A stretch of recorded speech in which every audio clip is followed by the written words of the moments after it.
Bueno, buenas tardes, seguimos ya encarando la recta final y para acabar estas eventos raíces, pues la verdad que tenemos aquí finalmente pues a dos ponentes de lujo.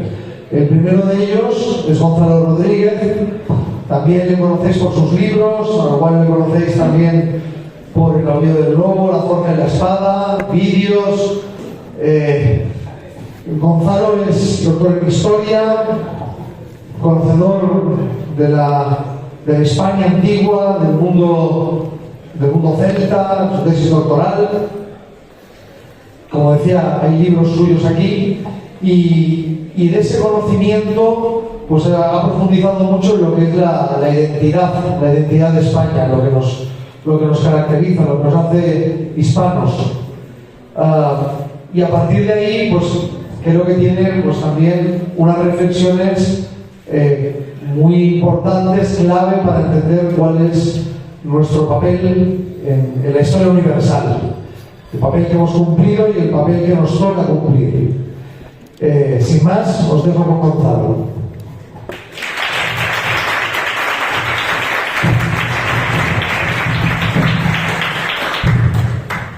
Buenas tardes, ¿se me escucha bien? ¿Seguro? Muchas gracias a todos por estar aquí y muchas gracias a los organizadores por contar conmigo para una ocasión como esta.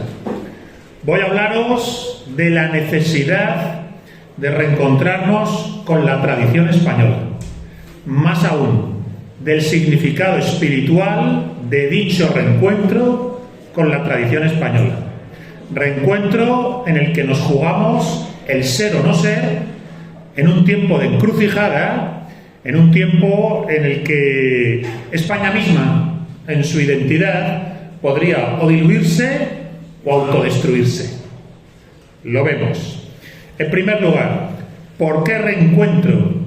Pues porque estamos en ausencia de conexión con el significado del proceso histórico y antropológico de la nación española. Estamos desconectados de nuestras propias raíces y de quiénes somos. Estamos desconectados del linaje y la tradición de lo español. Y el árbol sin raíces no da frutos y si lo empujan se derrumba. Nuestra intención debe ser tener raíces para dar frutos y no derrumbarnos. Incluso no derrumbarnos nunca. Si las raíces son tan hondas que nos conectan no solo con el pasado, con nuestros ancestros y nuestro linaje, sino con el cielo, con aquello que es perenne y eterno. A partir de aquí, me planteo muchas veces que este ejercicio de reencuentro es como recibir un cofre, una carta escrita por nuestros antepasados o un cofre con la herencia familiar. Y en lugar de leer esa carta que nos hubiera escrito nuestro abuelo o nuestro bisabuelo, o en lugar de abrir ese cofre y ver lo que nos legaron nuestros familiares, lo despreciamos, lo olvidamos o lo relativizamos. Imaginad, ¿verdad? Te entregan una carta y te dicen, lo escribió tu abuelo el mismo día que naciste, esperando que algún día lo leyeras. Es todo lo que aprendió él a lo largo de su vida, que a su vez lo aprendió de su padre, que lo aprendió de su abuelo, y tú coges la carta y la tiras. O te entregan un cofre y te dicen, aquí están las armas y las joyas de un legado familiar, y tú lo entierras y lo desprecias, ¿verdad? Nadie haría eso en su sano juicio. Bien, pues eso es lo que nos pasa a nosotros. Tenemos el cofre, tenemos la carta y lo despreciamos, lo olvidamos o lo relativizamos. Bien, pues yo propongo hacer justo lo contrario. Y respondiendo al mandato de Apolo en Delfos, cumplir con ese conócete a ti mismo, llega a ser quien estás llamado a ser, conviértete en quien eres. Bien, a partir de aquí, también yo planteo que el reencuentro con la tradición española, el reencuentro con la tradición y el linaje español, implica también una narrativa, una narración, un ejercicio de lo que se llama storytelling, de saber contarnos nuestra historia.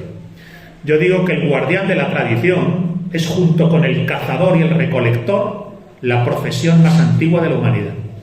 Desde la prehistoria se caza, se sobrevive, anochece y en torno al fuego hay alguien que cuenta la memoria de esa tribu, de esa tradición y de ese linaje. Y en esa memoria hay un saber quiénes somos, cuál es nuestra razón de ser y cuál es el significado espiritual de nuestra vida y nuestra comunidad. Bien, pues la modernidad pretende vivir en ausencia de guardianes de la tradición, en ausencia de dicha memoria. Bien, pues nosotros vamos a hacer justo lo contrario. Vamos a reencontrarnos con nuestra tradición y nuestro linaje y lo vamos a narrar. Y lo vamos a narrar con la intención de tener razón de ser, significado y así potencia de futuro. Quien sabe de dónde viene y quién es, está dispuesto a saber hacia dónde dirigirse y además dirigirse con toda su potencia hacia dicho horizonte. Razón de ser, raíces frente al nihilismo, la posmodernidad, la deconstrucción, el globalismo que nos asolan. Entonces, planteada un poco la intención y un poco las coordenadas en las que me muevo, vamos a hacer el ejercicio de reencontrarnos con la tradición española. Bien, en primer lugar me dejáis hacer, muy sintéticamente, un repaso al proceso histórico español. ¿Cuál es nuestra historia? ¿De dónde venimos? Y a partir de ahí, ¿quiénes somos? Mirad, en primer lugar yo hablo de lo que llamo el ciclo fundacional de España. El ciclo histórico que funda las raíces, el zócalo de lo español. Es lo que me gusta llamar la España de las tres culturas. La España de las tres culturas. Celtíbera, romana y goda. La España de las tres culturas. Celtíbera, romana y goda. Fijaos, este ciclo fundacional nos habla en primer lugar de la España prerromana, la que yo estudié en mi tesis doctoral, celtas, íberos y celtíberos, que literalmente, porque genéticamente parece que es así, ese es el Urvolk, el pueblo originario, la raíz originaria. Me encanta que esto que dice a día de hoy la genética, maldita sea, así lo reivindicaba Cervantes. Si algún día os animáis a leer o conocer mínimamente El cerco de Numancia, es una obra de teatro que escribe Cervantes en el siglo XVI, él dice que los numantinos son los primeros españoles, los padres del linaje español. Bien, pues la España celta, íbera y celtibérica, el Urvolk. Después Roma, que es la que genera la unidad político, territorial y administrativa. Hispania como provincia del Imperio Romano. El propio Tito Livio, cuando cuenta la historia de Roma y menciona España, ya habla de Hispania como unidad político-territorial y administrativa y también como una suerte de unidad étnica, pues habla de los hispani, de manera genérica, para hablar de esas tribus, carpetanos, bastetanos, oretanos, vascones, lo que fuera, dice hispani, españoles. Y luego el reino visigodo. El reino visigodo que con la conversión de Recaredo a la religión católica en el tercer concilio de Toledo, en la Basílica de Santa María, donde a día de hoy se levanta la Catedral de Toledo, Catedral Primada de España, se funda la cristiandad hispánica. España se funda en el reino visigodo con el tercer concilio y con dos conceptos que van a estar presentes ya siempre. De Recaredo, fijaos bien, me atrevería a decir, hasta los años 60-70 del pasado siglo XX. El Regnum Hispaniae, que fundan los godos, se funda ya como cristiandad hispánica. Un reino para una cristiandad en España, una cristiandad en España que se constituye como un reino, con el tercer concilio de Toledo. Y entonces sí, es el ciclo fundacional español. Celtíberos, romanos y godos. Ahora, hasta aquí, este proceso histórico fundacional, ojo, no es muy diferente de otros procesos históricos que se dan en el resto de Europa, donde hay una entidad prerromana, donde hay un proceso de romanización o de choque con Roma y luego un proceso de barbarización, se derrumba Roma, las invasiones germánicas y en torno al derrumbe de Roma y las invasiones germánicas ya la simiente de la cristiandad medieval, ¿verdad? Entonces, hasta aquí la historia de España no es muy diferente de la del resto de naciones europeas. Lo que pasa es que tenemos un siguiente ciclo. Otro ciclo en la historia de España que ya no es el fundacional, que es el de la restauración. La restauración de la España perdida. Porque España se pierde. España como cristiandad hispánica, como proyecto de cristiandad hispánica, se pierde. Y se pierde porque, aprovechando una guerra civil entre españoles, aprovechando una guerra civil entre dos aspirantes al trono toledano, el rey Rodrigo y el rey Mitiza, conocéis mínimamente la historia, ¿verdad?, de la caída del reino godo de Toledo. Aprovechando esa guerra civil, nos invaden los moros. Los moros, que no solo son ya otra etnia, otra tradición, no, es una religión que ahora veremos, es completamente distinta, incluso antagónica a la cristiana. Y entonces tenemos el ciclo de restauración, de España perdida y España recuperada. España perdida porque así lo canta el romancero viejo. En la tradición literaria española, en las fuentes primarias de la cultura popular del medievo español, a la invasión musulmana se la llama siempre la pérdida de España. España se pierde con la invasión islámica. ¿Y qué es lo que ocurre entonces? Que se fragmenta en distintos reinos y condados en el norte, en el tercio norte español. La cristiandad hispánica fundada por los godos se refunda en el norte. Y entonces empieza el proceso que hemos llamado de reconquista. A pesar de la fuerza de los ejércitos del Al-Ándalus con Abderramán III, a pesar de la potencia de las ciudades de Sevilla y Córdoba, el corazón del Al-Ándalus, la cristiandad hispánica siempre baja, de norte a sur, reconquistando y restaurando dicha cristiandad. Fijaos, yo siempre digo que hay como 4 Españas: la mediterránea y meridional, la mesetaria y de interior, la atlántica y cantábrica y la pirenaica. 4 Españas. Bien, pues es la España atlántica y la España pirenaica, la España del tercio norte, la que se refunda en esa cristiandad y la que hace el proceso de reconquista.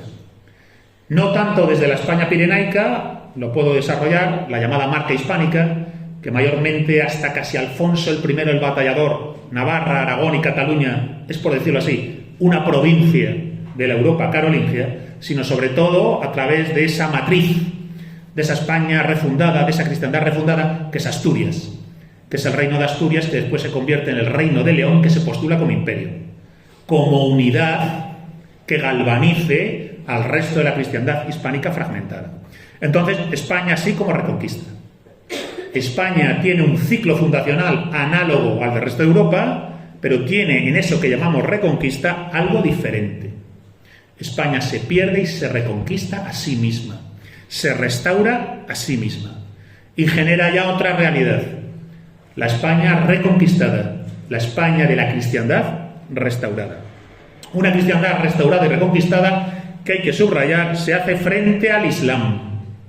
Y el Islam, recordar, no es el cristianismo. El Islam es un monoteísmo unilateral. Entre Dios y el hombre hay un abismo insalvable, ontológico se dice. Bien, en el cristianismo, recordar, Dios es Padre, Hijo y Espíritu Santo. Y a través de la encarnación, Dios mismo ha sido carne, sangre y huesos como nosotros. Y hasta tal punto ha sido carne, huesos y sangre como nosotros, que ha podido sufrir pasión y crucifixión. Ha podido sufrir, como sufrimos los hombres y mujeres de este mundo, en la vida contingente, impermanente, del espacio-tiempo. Bien, yo siempre digo, ¿qué Dios es ese que no ha estado en el mundo? ¿Cómo puedes plantearte un Dios que no ha sufrido como sufren los hombres en este mundo? Bien, eso es una diferencia fundamental, radical, que impide desde el Dios cristiano asumir las coordenadas teológicas, filosóficas, antropológicas del Islam. Por eso la reconquista se lleva a cabo, porque son irreconciliables, o el uno o el otro. Y Dios gracias, ganamos los cristianos y restauramos España. Tanto la restauramos que, fijaos bien, Sevilla posiblemente fue la ciudad más potente del Islam en España, la ciudad más potente del Al-Ándalus. Bien, pues siempre me gusta decirlo. ¿Cuál es la fiesta más característica de la religiosidad popular sevillana? La Semana Santa. Los moros no celebran Semana Santa. ¿Cuál es el rasgo más característico de la religiosidad popular andaluza? El culto a las imágenes y el barroquismo andaluz. Los moros no rezan a las imágenes.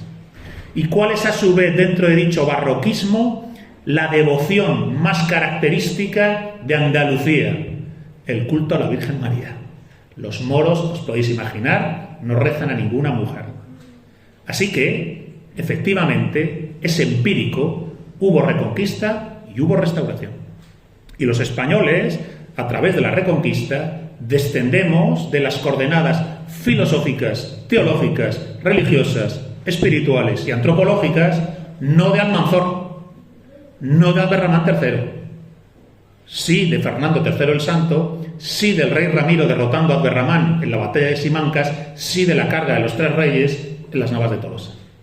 Así que hay un rasgo ya de la idiosincrasia española que es propio de España, la reconquista, a la contra del Islam. Y a la contra del Islam entendiendo que no es una mera pelea de Juego de Tronos, de a ver quién tiene más poder. Es una cruzada, es una guerra de cosmovisión. La cosmovisión islámica con el Dios infinitamente lejano, tan lejano que da una palabra revelada que se obedece unilateralmente a través de una ley que es la Sharia, y el Dios cristiano, infinitamente cercano, tan cercano que ha sido como nosotros, carne, huesos y sangre, en el espacio-tiempo, donde se sufre si te golpean, donde se sufre si te crucifican. No tiene nada que ver, ¿verdad? A partir de aquí, la siguiente etapa de la historia de España es la plenitud de España. Si a través de la reconquista España se restaura a sí misma, a través del imperio España hace una proyección universal de dicha cristiandad. Y esto es algo que de nuevo es característico nuestro. Fijaos, se suele decir, al imperio universal romano, a las romanitas, se la eleva y se la trasciende a través de la cristianitas, del ideal del ecúmene medieval, de la cristiandad medieval. Bien, pues a la cristianitas que sucede a las romanitas, le sucede incluso una cristiandad más amplia, una cristiandad más universal, que es la hispanitas. El ideal de imperio alcanza su plenitud no con Roma, ni siquiera con Carlomagno.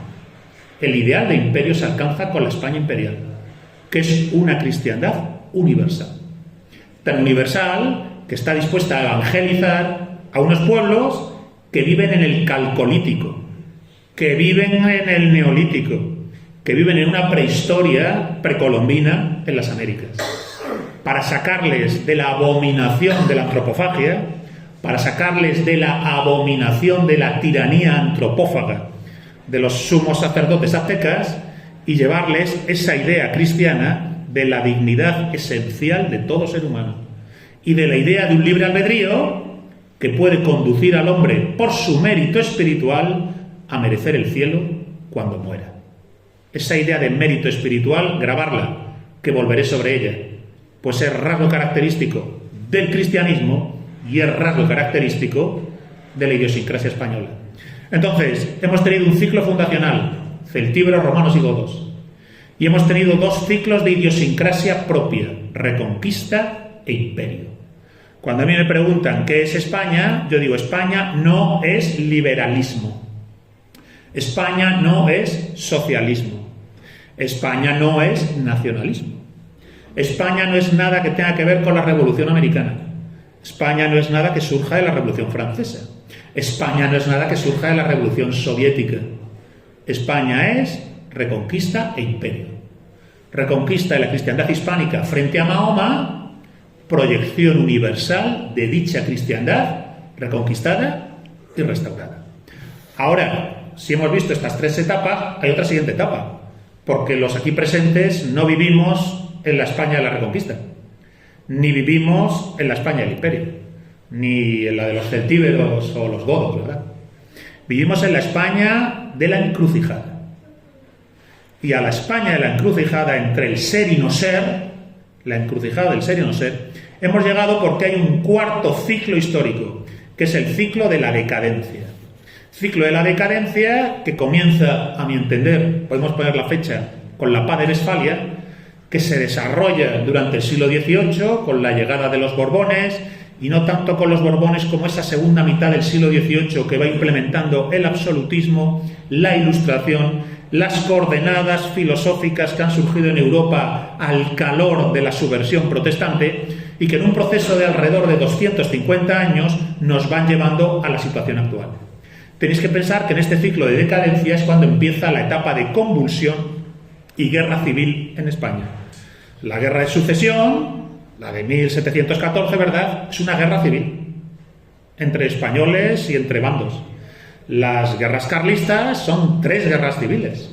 La Primera República acaba en un conato de guerra civil y la Segunda República termina en una guerra civil que la gana Franco, ¿verdad? Lo sabemos todos. Durante casi 250 años empalmamos, entre comillas, si me permitís hablar así, 6 guerras civiles. El proceso a través del cual España se hace a la modernidad contemporánea se paga con el precio de decadencia, confrontación, convulsión y guerra civil. Y una vez terminado ese ciclo, que termina hace relativamente poco, quizás en 1978, con la constitución de la democracia actual, terminado el ciclo de decadencia y convulsión, llega la España a nuestro tiempo, que es la España de la encrucijada, que solo es posible porque previamente ha habido el ciclo de la decadencia. Y esta España, la encrucijada, es la que está entre el ser o no ser. Fijaos en los últimos 25 años, casi desde el ascenso de ZP al poder, ¿os acordáis? Viene de antes, viene de antes, no voy a entrar. Pero fijaos que entre ZP, 15M, Podemos, Rajoy, Puigdemont, Procés, Sánchez, sanchismo, Bildu, hemos visto en el proceso ese burbujeante de una política española cada vez más vergonzante, cada vez actualizarse más la situación que estamos. Por un lado, la España inane, que es la que tiene a bien que España se disuelva, se diluya en los márgenes de la posmodernidad, la deconstrucción y el globalismo, la España inane, y por otro lado la anti-España del nacional-separatismo, la anti-España del secesionismo anti-español, completamente cancerígeno, falaz, contraria a la verdad de las cosas. La anti-España es contraria a la verdad de Cataluña y Vascongadas. Es contraria a la realidad histórica y antropológica de España, de Cataluña y de Vascongadas. Es una mentira que provoca corrupción ideológica. Bien, pues en la encrucijada estamos. La España inane, la anti-España, que en última instancia, aunque son distintas entre sí, conducen a lo mismo, la muerte de la nación española, o la posibilidad de renacimiento, de renacer y confrontar la situación. Bien, pues si hemos tenido el ciclo fundacional celtíbero-romano-godo, si hemos tenido los 2 ciclos que marcan nuestra identidad, reconquista e imperio, si hemos tenido el ciclo de decadencia, que conviene estudiarle y comprenderle, porque es el ciclo que nos trae hasta aquí, el ciclo de ilustración, segunda mitad del siglo XVIII, el siglo XIX y las guerras civiles del XIX, ¿verdad? Si hemos tenido el ciclo de decadencia y guerras civiles, estamos ya en la 5ª etapa, la etapa del ser o no ser. España en la encrucijada. Bien, pues el ciclo que venga después será o el de la muerte definitiva, lo que yo llamo el finis Hispaniae, es decir, izar la bandera de España, el finis Hispaniae, o el renacimiento. Enraizarnos, reencontrarnos, beber de la fuente que te recuerda quién eres y trascender la situación de decadencia y desarraigo en la que a día de hoy estamos. Entonces, es importante tener presente el momento que vivimos, el ser o no ser, España en la encrucijada. Es importante saber quiénes fuimos y cuál es el rasgo espiritual característico de dicha identidad histórica española, eso que he llamado reconquista e imperio, y su rasgo espiritual que después comentaré. Es importante saber lo que no somos, la España de la modernidad contemporánea. Es importante, una vez que sabemos lo que no somos, lo que hay que dejar atrás, la anti-España nacional separatista y la España inane de la posmodernidad, la deconstrucción y el globalismo. Y entonces hay que renacer. Hay que beber de la fuente que te nutre con tu identidad más profunda. Que en España es no solo el ciclo fundacional, celtíbero, romano y godo, sino que es además reconquista e imperio. Y ahora, esto se puede hacer. Y se puede hacer porque España es la evidencia empírica, recordad, España es la evidencia empírica, no fantasiosa, no especulativa. Es, como ha dicho antes aquí un caballero, facta non verba, hechos y no palabras. España es la evidencia empírica de que de lo menos se puede hacer lo más. ¿Por qué? Porque España se pierde y y comienza la Reconquista en Covadonga. Y Covadonga efectivamente es una cosa muy pequeña. La leyenda la engorda, porque la leyenda tiene que hacer eso, engordar y mitificar, claro que sí. Pero parece que históricamente don Pelayo, con un grupo de astures, de exiliados godos, derrota una avanzadilla musulmana. Y fijaos, las crónicas islámicas de la época cogen y dicen, literalmente dicen los moros, ¿qué nos importan a nosotros unos asnos en las montañas del norte? Los moros desprecian, bueno, nos han ganado unos bárbaros en las montañas. Bien, esos bárbaros fundan un reino, se llama Asturias. El reino se funda después como León, con vocación de imperio. Y 5 o 6 siglos después, 5 o 6 siglos después, los moros están arrinconados en Granada. Y 150 años después, los moros han sido expulsados. Y ese mismo año se cruza el mar y se descubre América. Y en menos de 100 años tienes el imperio más grande en extensión, cuantitativo, pero también cualitativo en cuanto a proyecto, que ha conocido la humanidad, el Imperio Español. De lo menos es posible lo más. Por dura que sea la situación, Covadonga, los asnos en las montañas, por difícil que parezca, la evidencia empírica es que de menos se puede lo más. Así que por mal que parezca que están las cosas, no pasa nada. No tenemos derecho a desesperar, porque la historia de nuestra nación nos invita a saber que no hay derecho a desesperar y que de lo menos, del pequeño reino de Asturias, que es diminuto, la primera capital del reino de Asturias es un pueblito asturiano que se llama Cangas de Onís. Fijaos, ¿habéis estado allí? Una aldea en la montaña. Bien, pues esa capital de ese pequeño reino acaba teniendo el imperio más grande que ha conocido la humanidad. De lo menos es posible lo más. Así que si estamos en la encrucijada, hay que decir renacimiento, hay que decir restauración y hay que decir reconquista, porque se puede hacer, porque ya se hizo. De lo menos es posible lo más. Ahora, esta labor de reencuentro, de renacimiento, pues está pendiente de hacerse, hay que pergeñarla filosóficamente, teóricamente, prácticamente, antropológica, es decir, tenemos enfrente nuestra una misión.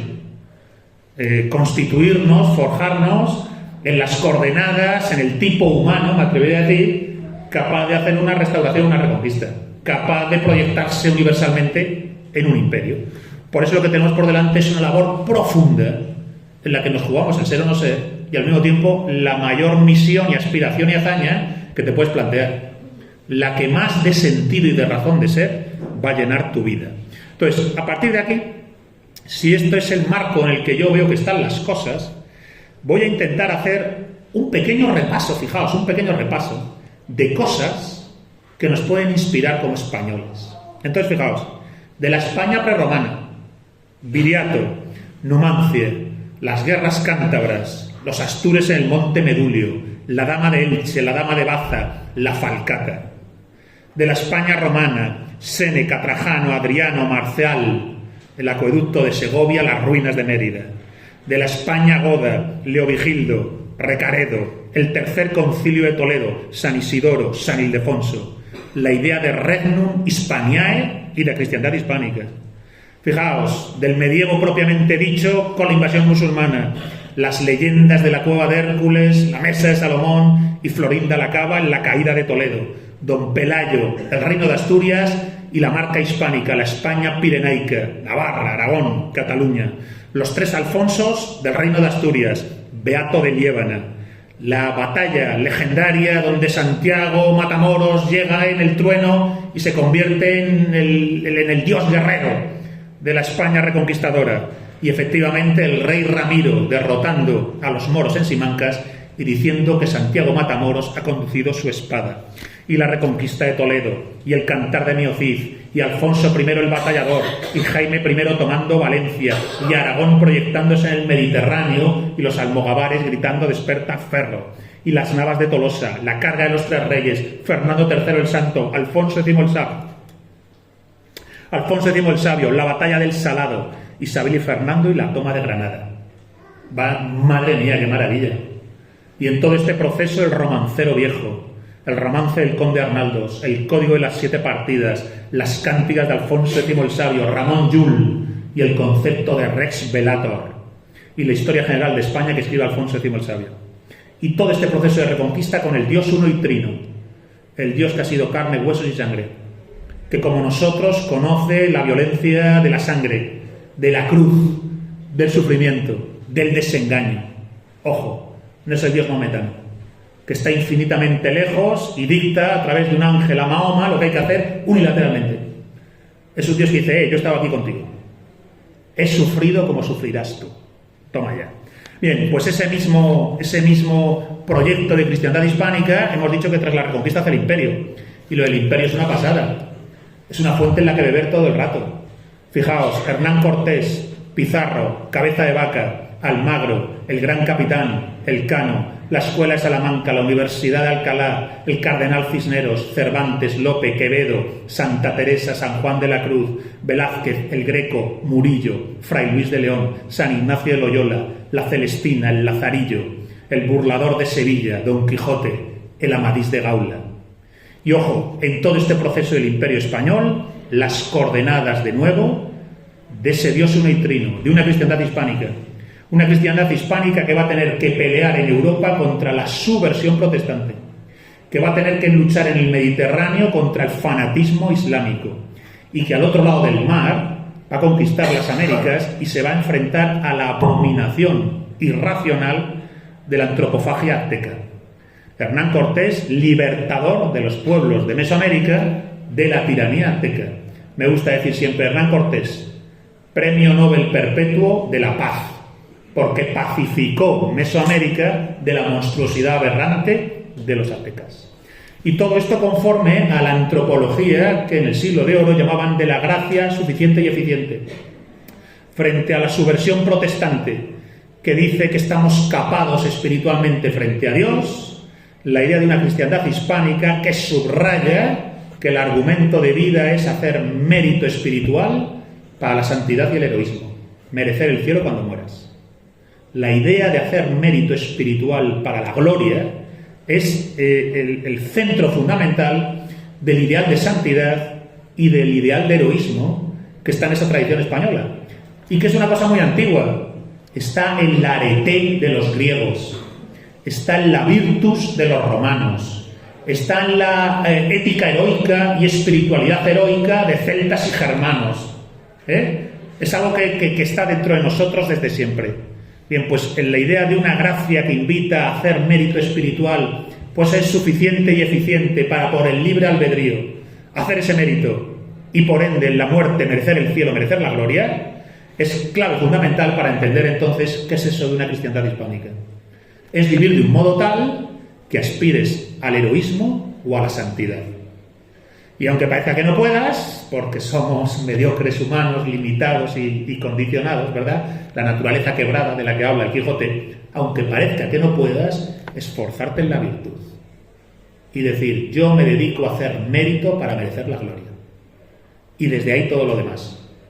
Claro, esto es una idea fundamental porque choca directamente con los maometanos, que son como orcos del Corán, choca directamente con la irracionalidad regresiva de los salvajes americanos antropófagos y choca directamente con la subversión protestante, que niega el mérito. Recordad, Lutero y sobre todo después Calvino niegan el mérito espiritual. Y como no se puede hacer mérito frente a Dios, como estamos capados frente a Dios, que tiene huevos que te tengan que decir eso siendo español, estás capado, no vas a poder hacer mérito. Así se plantea Lutero y Calvino. Entonces lo que te dicen, haz mérito solo en la tierra, haz mérito solo con el éxito material. Y entonces se produce una subversión que nunca se había dado en la ética europea, ni en la época romana, ni en la época griega, ni en la época celta, ni en el mundo germánico. Y es que la acumulación de riqueza en este mundo, el éxito en los negocios, será rasgo de virtud espiritual. Nunca había pasado eso. Esa subversión la provoca la herejía protestante, luterana y después calvinista. Bien, pues frente a eso nosotros, que reivindicamos el mérito espiritual y que decimos honra sin marcos, ¿verdad? Se decía. Al rey la hacienda y la vida se deben dar, pero el honor es patrimonio del alma y el alma solo de Dios. Así habla la tradición española a través del siglo de oro. Pero es que hay más. Si todo esto son tesoros de la tradición española, fijaos que incluso en el ciclo de decadencia en el ciclo de casi 250 años que nos trae hasta la encrucijada, tenemos a Galdós, a Lorca, a Blas de Lezo, a Valle Inclán, a Ganivet, a Dalí, a Jovellanos, a Bécquer, a Espronceda, a Goya. Hay también una etapa, por decirlo así, no de siglo de oro, pero sí de edad de plata de nuestra tradición. Y aquí es verdad que nos encontramos ya con unos autores en los que vemos ya un proceso de desgarro interno, de desadaptación respecto de la propia tradición española y de la plantilla ideológica que nos está llegando en el proceso de subversión y de subordinación que España sufre conforme se va haciendo a las coordenadas filosóficas de quienes han ganado la guerra en la paz de Westfalia. El proyecto protestante, la Europa protestante, que es la que gana en la paz de Westfalia, andando el tiempo va provocando esa subordinación paulatina de la tradición española a unas coordenadas filosóficas, espirituales y antropológicas que ya no son las nuestras. Y que no solo no son las nuestras, sino que no son las tradicionalmente europeas. De la arete griega, del ideal de Aristeia, de la Grecia platónica y homérica, al ideal heroico y de santidad, de la gracia suficiente y eficiente de la España del siglo de oro, hay una continuidad. La cadena áurea no se rompe. Cuando se rompe es con Lutero y con Calvino. Entonces, nosotros tenemos que plantearnos que por desgracia no vivimos ya en las coordenadas filosóficas, religiosas y espirituales del siglo de oro, ni de la Reconquista ni de la arete griega. Vivimos en la posmodernidad, la deconstrucción, el globalismo, que es el fruto maduro de la modernidad contemporánea, de raíz filoprotestante. Vivimos en las coordenadas no ya de quienes nos ganaron la guerra, sino de quienes estaban en el error, equivocados y en la subversión. Así que para salir de esta, siempre lo digo, no podemos pretender, refinando las ideologías de la modernidad, corregir los desastres de la contemporaneidad. Es decir, no puede venir un liberal y decir, déjame que aplico la agenda liberal, la aplico un poquito mejor y salimos de esta. Mentira. Mentira. Esa misma agenda tiene que ver con el sitio en el que estamos. Por causa-efecto nos ha traído hasta aquí. Y tampoco podemos permitir que llegue un socialista, un marxista y te diga, déjame que refine un poquito el socialismo, el marxismo y a la siguiente lo conseguimos. Mentira. Nos volverá a traer aquí. No nos hemos desviado. Es causa-efecto la que va de las ideologías, de la subversión revolucionaria franceso-americana hasta acá. Ni siquiera un nacionalista que venga con esa idea nos va a corregir. Hay que tener autonomía histórica, filosófica, ideológica y espiritual, autonomía histórica respecto de las ideologías de la modernidad. Los liberalismos y todas sus ramas, los socialismos y todas sus ramas, los nacionalismos y todas sus ramas. Hay que romper con ello. E ir a aquello que es anterior y superior. Y beber en las fuentes de esa tradición y linaje, de esa España premoderna, para encontrar las perlas de lo perenne que allí estuvieron y actualizarlas a la contra en los tiempos que corren. Por eso es también fundamental tener presente que hay una labor, lo he dicho antes, filosófica, intelectual, cultural, espiritual, antropológica pendiente de hacerse. Esa encrucijada donde yo digo renacimiento implica ahora hacer un trabajo de siembra, de forja. La espada está rota, hay que encontrar los trozos y volverla a forjar. El rey sin espada, la tierra sin rey, las leyendas del Grial, la tierra baldía, ahí estamos. Estamos teniendo que vivir la prueba del Grial de la tierra baldía y encontrar la espada, forjarla de nuevo y entonces sí, salir del atolladero al que nos ha traído el proceso moderno. Porque, insisto, no estamos en el horizonte de degeneración y decadencia que nos asola a día de hoy por desvío. No nos hemos desviado. Hemos llegado donde cabía esperar, toda vez que implementamos las ideologías de la modernidad. Esto mismo, con otras palabras, lo dice Donoso Cortés. Donoso Cortés dice, esto que está pasando ahora, él lo ve con sus propios ojos, en el siglo XIX, dice, esto que está pasando ahora va a llevarnos a eso otro. La causa-efecto nos llevará a una especie de reino del anticristo. Va lo uno con lo otro. Bien, pues ahí hemos llegado. Por eso a los liberales hay que decirles, tu agenda no me sirve. La puedo meter en una caja de herramientas y utilizarla de manera puramente práctica, pero no puedo asumir todo su marco filosófico y antropológico, porque me traerá de nuevo el mismo veneno. Y lo mismo se puede decir de un marxista o de un nacionalista. Todas las ideologías surgidas del proceso moderno no nos sirven, hay que tener autonomía histórica y beber de aquello que es anterior y superior. A partir de aquí, digo, esa labor está pendiente de hacerse. Es tiempo de hacerla a día de hoy, son los años decisivos. Los próximos 5, 10, 15, 20 años a lo sumo hay que hacer esta labor. Hay que fusionar, hay que hacer una especie de fusión nuclear que nos permita reabrirnos a la actualización de lo perenne de la tradición y el linaje español, que a su vez es lo perenne de la propia tradición europea. A partir de aquí algunas ideas que puedo trasladar. Mirad, punto de partida, la fe en el Dios uno y trino, en el Dios hecho hombre. Si Dios no se ha hecho hombre, no tiene ningún sentido hablar de Dios. Porque Dios se ha hecho hombre, la vida del hombre está hecha a merecer ser recibido por Dios en el cielo.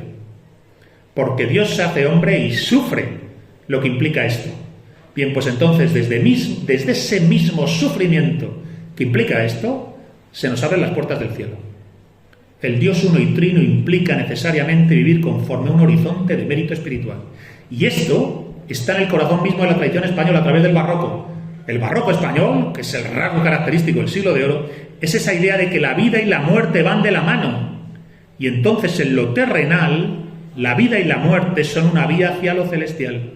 Recordar el barroco, pensar en el entierro del conde Orgaz, en Toledo, el cuadro del Greco, esa plenitud del barroco, ahí están esas claves. Entonces, si Dios es uno y trino, y entonces ha sido carne, huesos y sangre, desde la carne, los huesos y la sangre, el camino al cielo ha sido abierto.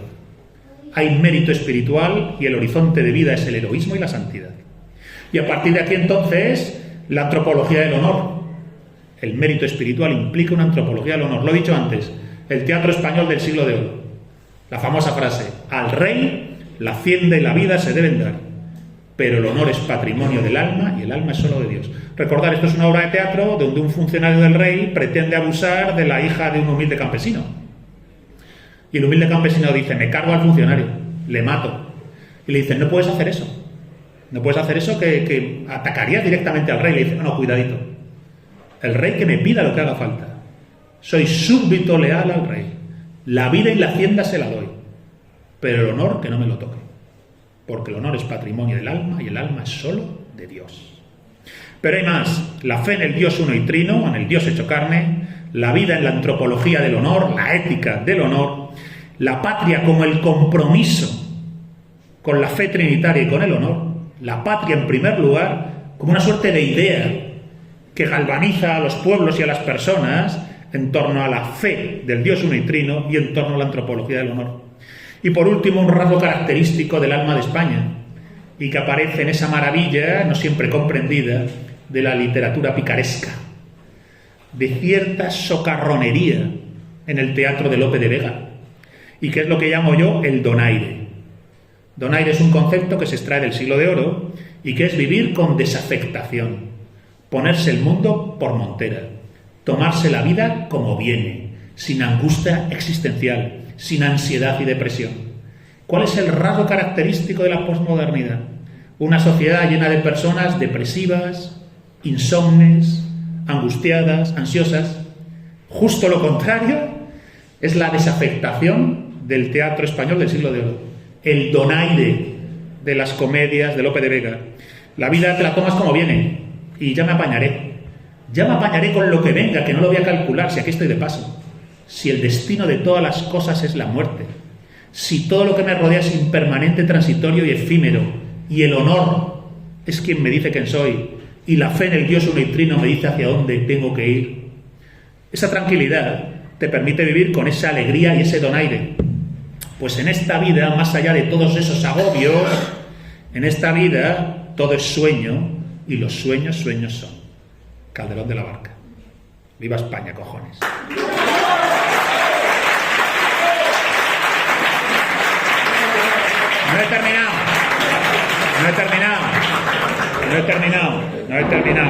No he terminado, maldita sea. Antes de terminar, no he terminado. Dejarme, una vez planteadas estas claves, la fe en el Dios uno y trino, la idea del honor, la patria en primer lugar como la milicia en el Dios uno y trino y en el honor, la patria en primer lugar como la milicia en el Dios uno y trino y en el honor, y luego la idea del donaire, que no te vean en ansiedad, porque dices, hombre, si aquí esto es, te pones el mundo por montera y lo que venga, que venga. Bien. Bueno, pues dejarme que traiga a colación algunas pequeñas píldoras del tesoro de la tradición española. Mirad, por ejemplo, en la plena Edad Media, el romancero. El romancero es cultura popular. Lo cantaban los juglares en las aldeas, en los pueblos y en las fiestas. El romancero son pequeños fragmentos posiblemente extraídos de romances más grandes. Y en ellos lo que reverbera es el alma del pueblo. No son obras sofisticadas desarrolladas en una torre de marfil por intelectuales sesudos. El romancero es de la gente y hacia la gente. Bien, pues fijaos qué bonito que tenemos el romance del conde Arnaldos. El romance del conde Arnaldos es quizás mi poema favorito de la tradición española. Está empapado de esa idea luminosa del mundo pagano. Lo ha estudiado Martín Almagro Gorbea, el catedrático español sobre la España prerromana, sobre la idea de que lo real es mágico y lo mágico es real. Esta es una idea propia de ese mundo antiguo. Entonces, fijaos, dice: ¿quién hubiera tal ventura sobre las aguas del mar como hubo el conde Arnaldos la mañana de San Juan? Andando a buscar la caza para su halcón cebar, vio venir una galera que a tierra quiere llegar. Las velas trae de seda, la ejarcia de oro torzal, áncoras tiene de plata, tablas de fino coral. Marinero que la guía, diciendo viene un cantar, que la mar ponía en calma, que los vientos hace amainar, que los peces que andan al hondo, arriba los hace andar, que las aves que van volando, al mastil vienen a posar. Allí habló el conde Arnaldos. Bien oiréis lo que dirá. Por tu vida, marinero, dime ahora ese cantar. Respondióle el marinero, tal respuesta le fue a dar: yo no digo mi canción, sino a quien conmigo va. Mirad qué maravilla, porque la mañana de San Juan, la mañana más mágica del calendario, el conde Arnaldos sale a cazar con su halcón y ve llegar del mar una galera como de oro y plata, un barco mágico. Y en el barco va un marinero cantando, y la canción amaina las aguas. Los peces suben y burbujean alrededor del barco, los pájaros se posan en el mástil hechizados, se crea una atmósfera de hechizo, como si de repente el mundo luminoso se hubiera hecho real. Y entonces el conde Arnaldos le dice: marinero, dime qué es eso que estás cantando. Y entonces le habla en términos iniciáticos, del secreto iniciático, y le dice: solo digo mi canción a quien conmigo va.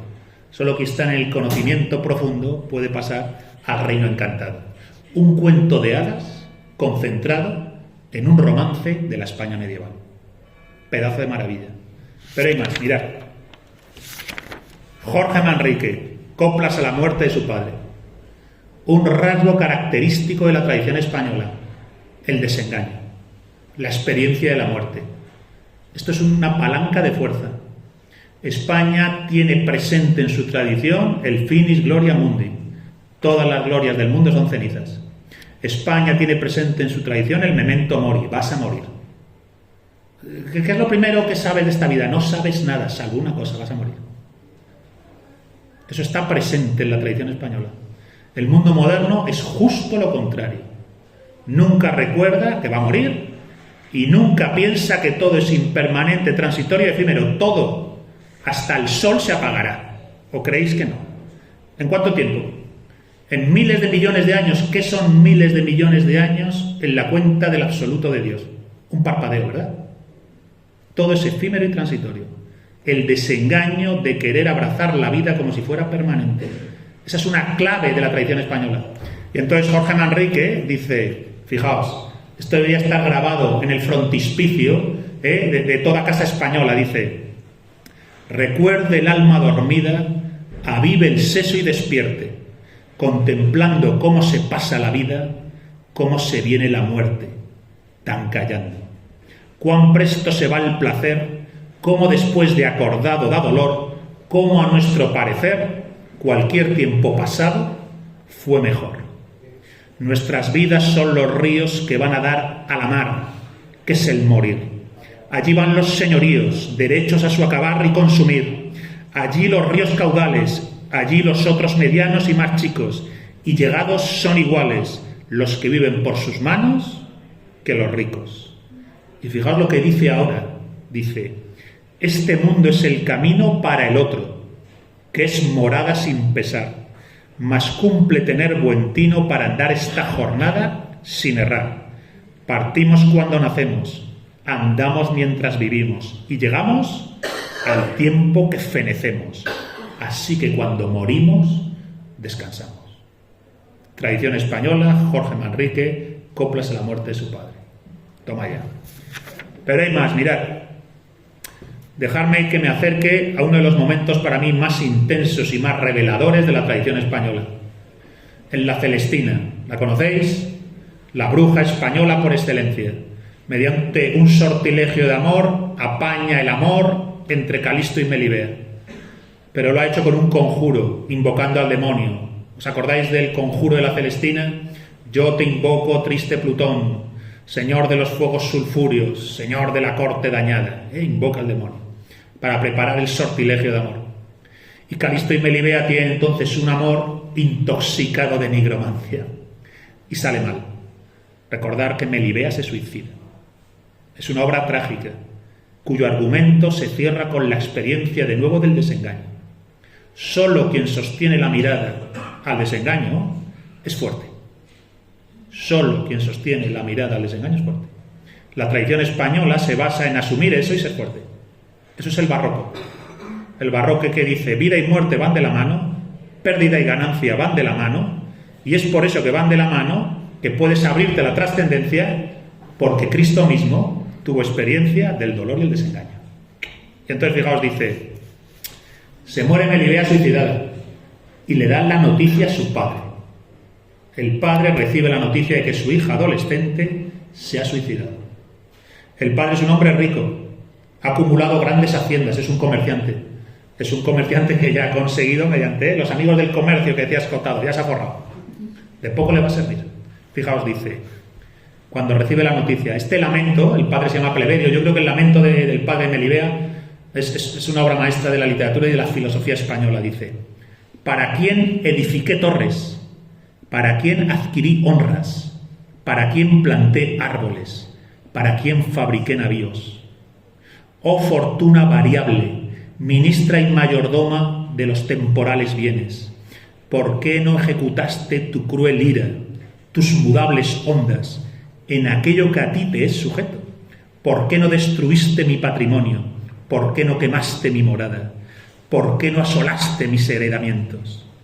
Dejárasme aquella florida planta en quien tu poder no tenías, diérasme fortuna fluctuosa, triste la mocedad, con vejez alegre. Está diciendo, no te llevaste mis bienes, te llevaste aquello que era joven y vida, y me dejaste entonces en la tristeza de una vejez sin mi hija. Pero entonces va más allá y confronta la vida. Dice, anda, coño, es que me dejé engañar por la vida. Y entonces fijaos lo que dice. Yo por triste experiencia lo contaré. Contaré cómo eres, se refiere a la vida. Y dice, como a quien las ventas y compras de tu engañosa feria no prósperamente sucedieron. Como aquel que mucho hasta ahora ha callado tus falsas propiedades para no encender tu ira, porque no me secase sin tiempo esta flor que hoy día me has echado a perder. Pues ahora sin temor, como quien ya no tiene nada que perder, como aquel a quien tu compañía es ya enojosa, como caminante pobre sin temor a crueles salteadores y que va cantando en alta voz, lo diré. Y fijaos cómo termina diciendo, yo pensaba en mis más tierna edad que eras y eran tus hechos regidos por algún orden. Ahora, visto el pro y la contra de tus bienandanzas, me pareces un laberinto de errores, un desierto espantable, una morada de fieras, un juego de hombres que andan en corro. Fijaos, para el padre de Melibea, esta vida, habiéndola vivido única y exclusivamente pendiente del éxito, de lo material, de la riqueza de sus tierras, ha sido un engaño. Ha sido un juego de hombres que andan en corro, un laberinto de errores. Aquel que no recuerda que está de paso, aquel que no entiende lo efímero de las cosas, aquel que no hace al modo del barroco español memento mori y sabe que al rey la hacienda y la vida se deben dar y solo el honor es patrimonio del alma, y entonces si el alma es patrimonio de Dios, Quien no está en eso, la feria de la vida siempre le engaña. Y como el padre de Melibea, no puede sino lamentarse de haber vivido en un laberinto de errores. En fin, la tradición española como un tesoro que en última instancia nos saca del engaño de la posmodernidad, la deconstrucción del globalismo. La tradición española como una fuente de sabiduría que nos permite en la encrucijada elegir renacer y tener nutrientes para dicho renacimiento. La tradición española para ser tan fuertes como para ser absolutamente invulnerables. Aquello que la modernidad nunca nos dará. Tan absolutamente invulnerables para decir, con la tradición española, por boca de Santa Teresa, nada te turbe, nada te espante, todo se pasa. Dios no se muda, la paciencia todo lo alcanza. Quien a Dios tiene, nada le falta, solo Dios basta. Ahora sí, muchas gracias a todos.